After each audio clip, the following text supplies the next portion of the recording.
Here we have a banana pendulum. This is a banana that's suspended by a string from the ceiling. And what we're going to do today is I'm going to have my lovely assistant Adrienne come up with a random time interval. She doesn't know she's going to do this yet, so it's going to be completely random.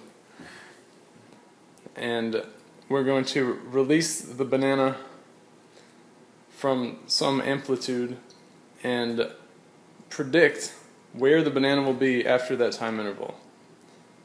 So Adrienne, how long should we let the banana pendulum swing? 5.5 seconds. Alright. So, one thing that we should know before we predict where the banana will be is how long is this pendulum string. So we should measure that.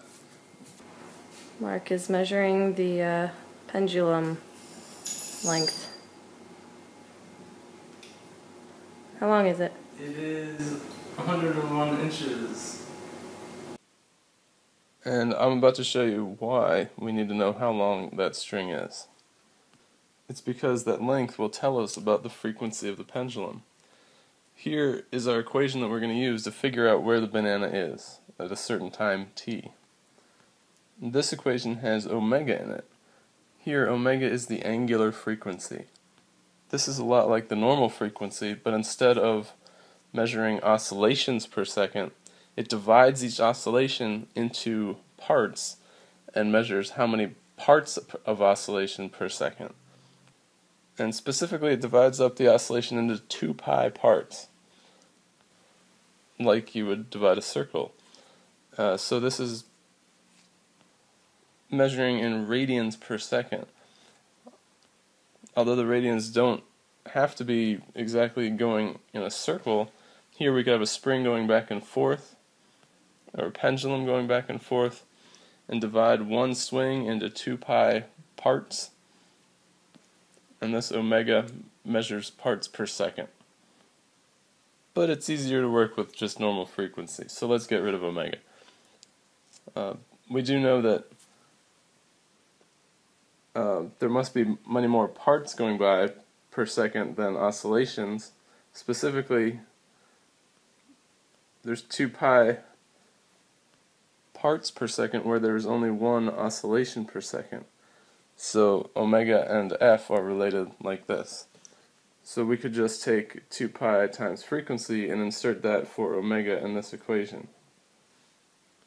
Like so.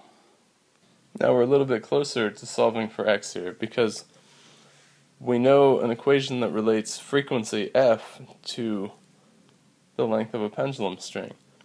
We know that the longer the pendulum gets, the longer the frequency gets, the longer it takes to do one oscillation. And that equation looks like this.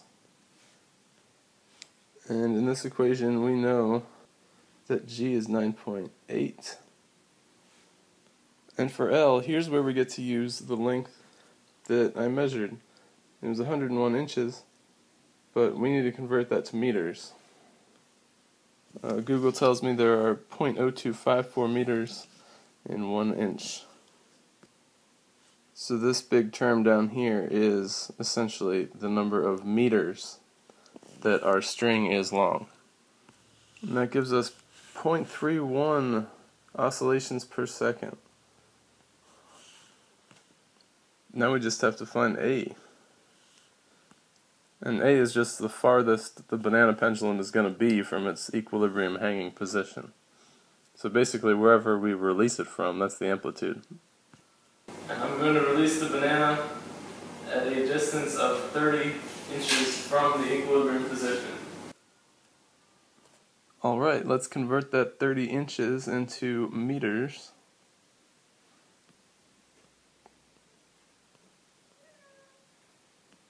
And we have our amplitude A. Now let's put it all together and see what we got. Okay, that brings us all the way up to T, which was randomly chosen by our lovely assistant to be 5.5 seconds.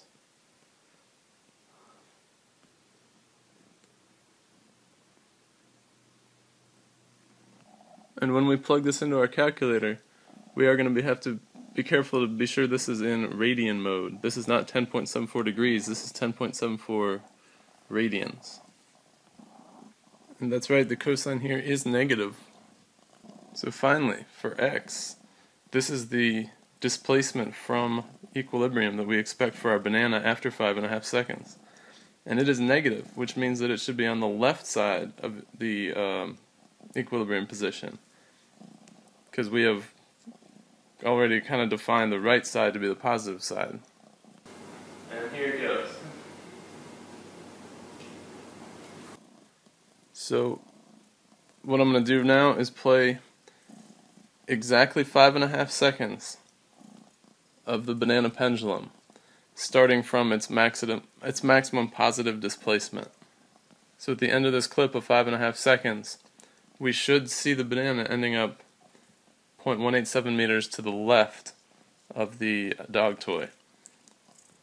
And since the amplitude is 0.76 meters, this negative 0.187 meters is going to be less than a third, maybe about a quarter of the total amplitude. 2, 3, 4, 5.5.